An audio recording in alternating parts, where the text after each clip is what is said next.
¿Puede una decisión tomada discretamente en Bamako alterar el destino de todo el Sahel? Esta pregunta parece salida de una novela política, pero en el año 2025 se volvió realidad, y sus consecuencias podrían sentirse durante generaciones.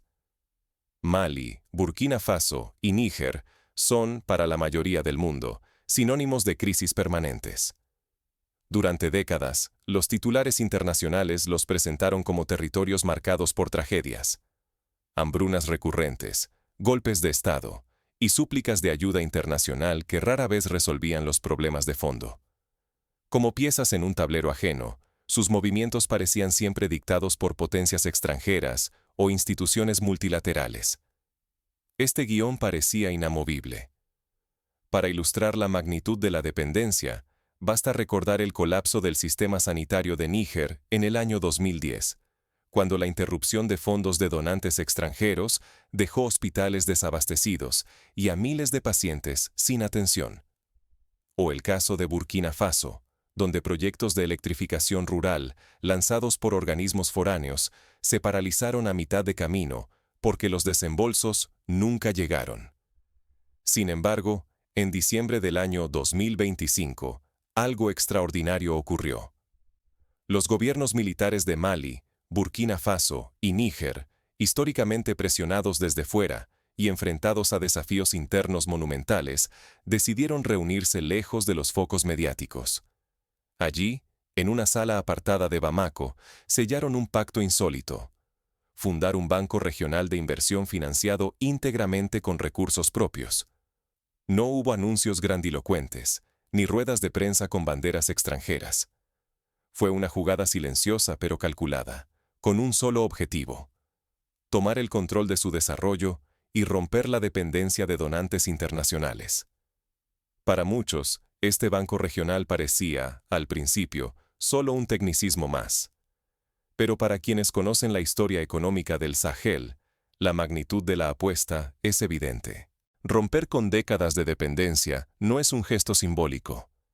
Es un giro profundo que reescribe la narrativa de toda una región. Imaginemos la situación. Durante generaciones, los proyectos clave, hospitales, carreteras, redes eléctricas, solo avanzaban si llegaban fondos autorizados desde París, Washington o Bruselas.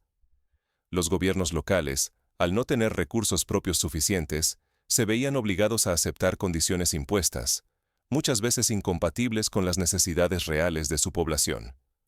Por ejemplo, en Mali, la construcción de una carretera que conectara zonas agrícolas vitales fue postergada durante más de 15 años, porque los donantes priorizaban otros proyectos.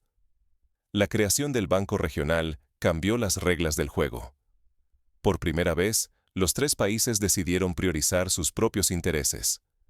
Para capitalizar el banco, cada nación comprometió aproximadamente 1/20 parte de su recaudación anual, lo que equivale a cerca de un 5%.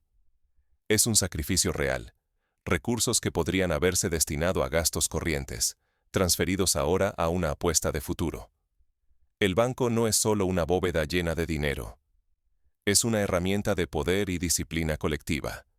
Su diseño se inspira en modelos históricos como el del Banco de Desarrollo de América Latina, que en la década de los 80 demostró cómo la cooperación regional puede transformar economías enteras. En el caso africano, la diferencia clave está en la fuente de los fondos. Aquí, no hay préstamos internacionales, ni condiciones impuestas desde Washington o París. Veamos un ejemplo concreto. La agricultura en el Sahel. Tradicionalmente, los préstamos para mejorar sistemas de riego o comprar maquinaria agrícola provenían del Banco Mundial o de la Unión Europea, quienes exigían reformas estructurales y auditorías internacionales. Ahora, el Banco Regional puede financiar directamente a los agricultores locales, priorizando cultivos resistentes a la sequía o tecnologías adaptadas a la realidad del clima saheliano. En Níger, por ejemplo, ya se han aprobado los primeros préstamos para cooperativas rurales que antes quedaban excluidas de la banca internacional. En el sector energético, la situación es similar. Burkina Faso, con vastos recursos solares, dependía de inversionistas extranjeros para lanzar proyectos de energía renovable. Las demoras burocráticas y la desconfianza política ralentizaban todo. Con el Banco Regional, los fondos están disponibles de manera más ágil, permitiendo la construcción de microcentrales solares en aldeas que nunca antes tuvieron electricidad.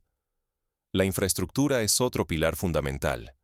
Mali, históricamente aislado, sufrió bloqueos de carreteras y puentes deteriorados por la falta de mantenimiento. El Banco Regional ha priorizado la rehabilitación de rutas clave que conectan los tres países, facilitando el comercio y la movilidad de millones de personas. Este tipo de proyectos, que requieren grandes inversiones y ofrecen retornos a largo plazo, rara vez eran financiados por donantes extranjeros, que preferían iniciativas de impacto rápido para mostrar resultados inmediatos a sus propios contribuyentes. Pero, ¿cómo lograron estos gobiernos, históricamente fragmentados y a menudo rivales, ponerse de acuerdo en una estrategia tan audaz? La respuesta está en la urgencia compartida. Tras la salida de la CEDEAO y el colapso de los canales tradicionales de financiación, Mali, Burkina Faso y Níger se encontraron ante un abismo. Sin acceso a fondos regionales ni confianza de los donantes habituales, la única alternativa era reinventarse o resignarse al estancamiento. Las negociaciones fueron intensas. Cada país llegó con sus propias prioridades y temores. Los técnicos de Mali insistían en priorizar la agricultura, los de Burkina Faso en la energía. Níger exigía garantías para infraestructuras transfronterizas. Finalmente, se diseñó un sistema de reparto del riesgo. Los proyectos serían seleccionados por su impacto regional y la carga financiera se distribuiría equitativamente. Si uno de los países enfrentaba dificultades, los otros dos podrían sostener el banco hasta superar la crisis. Esta lógica de riesgo compartido recuerda el modelo de los fondos soberanos nórdicos en Europa, donde varias naciones pequeñas cooperan para maximizar el impacto de sus recursos limitados. La diferencia crucial aquí es que, en el Sahel, los desafíos son mucho más severos. Insurgencias, inestabilidad política y presión internacional constante. El verdadero desafío, sin embargo, reside en la gobernanza del banco. Para evitar los errores del pasado, bancos estatales politizados y mal gestionados, como ocurrió en varios países africanos en los años 90, se estableció un sistema de supervisión técnica independiente. Se reclutaron expertos en finanzas regionales, se implementaron auditorías externas y se aprobó un código de ética estricto. Cada proyecto financiado debe demostrar viabilidad económica y capacidad de repago.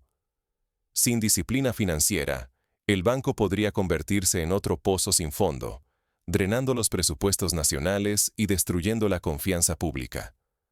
La historia africana está llena de advertencias.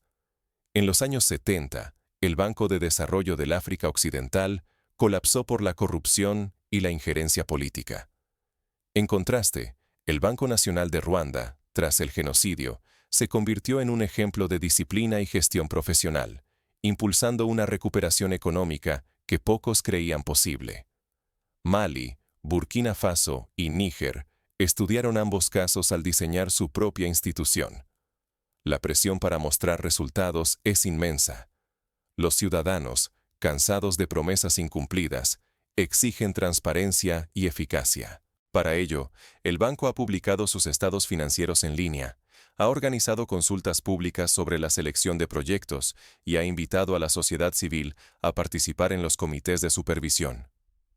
Esta apertura es inédita en la región y busca evitar los errores del pasado, donde la falta de rendición de cuentas alimentó el desencanto y la inestabilidad.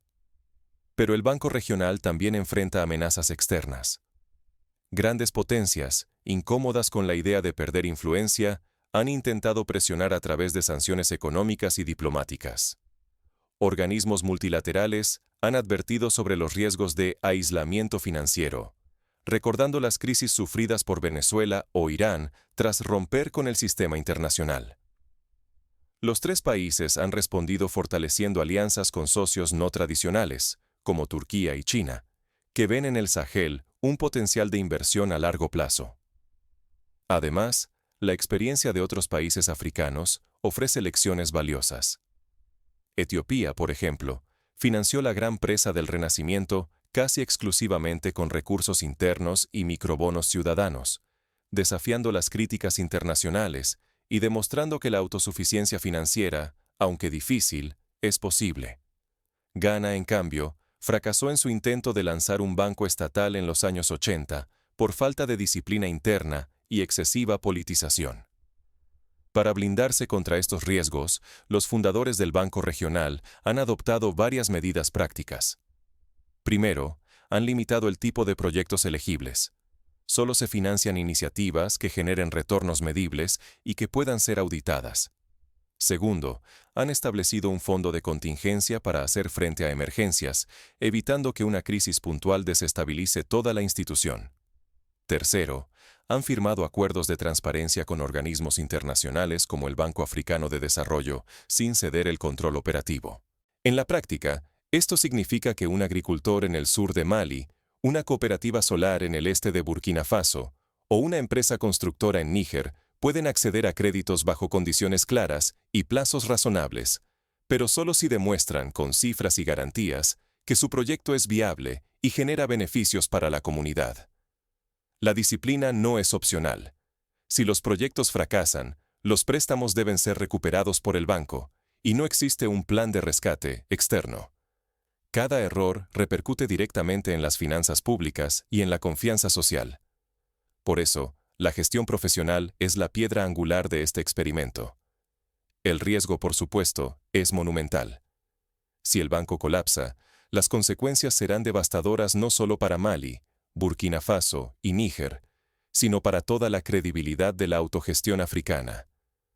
Los críticos internacionales utilizarán el fracaso como prueba de que la región no puede valerse por sí misma, exigiendo un retorno a la tutela extranjera y condiciones aún más estrictas para futuros préstamos y ayudas. Pero si el modelo triunfa, el impacto será sísmico. Otros países africanos, desde Senegal hasta Chad, observarán atentamente. Un éxito palpable, carreteras construidas, cosechas mejoradas, comunidades electrificadas, podría inspirar la creación de bancos similares en el continente. Incluso un modelo híbrido, donde los países combinen recursos locales con apoyo externo en mejores condiciones, ya sería un avance significativo respecto al paradigma de dependencia total. El efecto va mucho más allá de la economía. Si la población percibe que el Banco Regional funciona, la narrativa pública cambiará radicalmente. Ya no se hablará del milagro extranjero, sino de la capacidad local para planificar, ejecutar y rendir cuentas. Los líderes políticos serán evaluados por su destreza en gestionar recursos propios, y no solo por su habilidad para negociar con donantes foráneos. Este cambio en la percepción puede ser tan transformador como cualquier infraestructura física. La autoestima colectiva se refuerza cuando un pueblo demuestra que puede resolver sus propios problemas. Como sucedió en Corea del Sur en la posguerra, donde el desarrollo fue impulsado por el ahorro interno y la disciplina nacional, el Sahel podría redefinir su imagen ante el mundo. Sin embargo, el desafío es gigantesco. Las primeras grietas podrían aparecer desde dentro. Luchas de poder, tentaciones de usar el banco para fines políticos, o intentos de desviar fondos hacia intereses particulares. La historia africana ofrece ejemplos aleccionadores, como el colapso del Banco de Desarrollo de Zimbabue, devorado por la corrupción y el clientelismo. Para evitar estos riesgos, la ciudadanía debe ejercer una vigilancia constante. Organizaciones de la sociedad civil, medios de comunicación y parlamentos nacionales tienen la responsabilidad de auditar cada etapa del proceso. En Sudáfrica, la presión ciudadana logró transparentar el manejo del Fondo de Inversión Pública, evitando desvíos millonarios. La rendición de cuentas es, en este contexto, la mejor defensa contra el fracaso. El Banco Regional ha creado canales de denuncia anónima, informes trimestrales públicos y auditorías independientes. Además, ha convocado a expertos internacionales para compartir mejores prácticas, sin ceder la soberanía decisoria. Esta disciplina férrea es indispensable. No hay margen para el error. Un solo escándalo puede destruir años de esfuerzo y cerrar la puerta a futuros experimentos de autosuficiencia. El costo del fracaso no es solo económico, sino también social y político. La desilusión colectiva puede alimentar el retorno de la injerencia externa y la resignación ante la dependencia. Pero si el banco logra sortear estos peligros, el premio es inmenso. El Sahel podría convertirse en un modelo de referencia para toda África y otras regiones del mundo en desarrollo. La creación de un mecanismo de financiación propio, diseñado a medida de sus necesidades y realidades, es una declaración de independencia y madurez institucional. En este punto, el futuro está en juego. El banco puede transformar expectativas, redefinir la rendición de cuentas y cambiar la relación entre ciudadanía y Estado. Por primera vez en generaciones, el destino económico deja de estar en manos lejanas y se acerca al control local. No obstante, cada oportunidad acarrea riesgos. ¿Qué fuerzas internas y externas podrían poner en jaque este experimento? Las presiones internacionales no cesarán. Las potencias interesadas en mantener su influencia buscarán debilitar el proyecto, ya sea a través de sanciones, campañas de desinformación o alianzas con actores internos descontentos. Desde dentro, la tentación de relajar la disciplina está siempre presente. Un exceso de confianza, o el deseo de mostrar resultados rápidos, puede llevar a inversiones apresuradas y costosos errores. La experiencia de Nigeria, donde un fondo soberano mal gestionado terminó siendo absorbido por el déficit fiscal, es una advertencia clara. La clave para el éxito reside en la capacidad de aprender de los fracasos y corregir el rumbo sin abandonar la visión original. En Ruanda, tras los errores iniciales en la reconstrucción post-genocidio, el gobierno ajustó su estrategia, fortaleció los controles y priorizó proyectos de alto impacto social, logrando una transformación rápida y sostenible. En el Sahel, la ventana de oportunidad es estrecha. El Banco Regional debe demostrar, en poco tiempo, que puede financiar proyectos exitosos, recuperar los préstamos y reinvertir las ganancias. Solo así se consolidará la confianza interna y se abrirá la puerta a una nueva era de desarrollo soberano. Más allá de las cifras y los balances, el verdadero cambio será cultural. Cuando una sociedad asume la responsabilidad de su destino, la política y la economía dejan de ser un juego de espera y se convierten en un proyecto colectivo.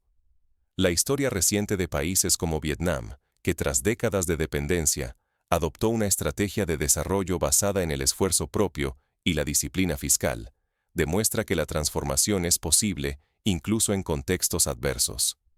En conclusión, la decisión de Mali, Burkina Faso y Níger de fundar un banco regional con recursos propios es mucho más que una reacción a la crisis. Es una apuesta ambiciosa por una nueva arquitectura financiera, una que prioriza la soberanía, la disciplina y la visión compartida. El éxito no está garantizado, los desafíos son inmensos y los obstáculos numerosos. Pero el simple hecho de intentarlo ya ha cambiado la narrativa regional y ha abierto nuevas posibilidades para el futuro. La pregunta final, entonces, no es solo si el banco funcionará, sino si la región podrá sostener el compromiso con la autodisciplina, la transparencia y la cooperación. Si lo logran, el Sahel habrá demostrado que el control local de los recursos puede transformar no solo economías, sino también identidades y relaciones de poder. El mundo observa, expectante, preguntándose si esta chispa encenderá una transformación continental o se apagará ante las dificultades. Porque cuando los pueblos deciden tomar el control, la historia, inevitablemente,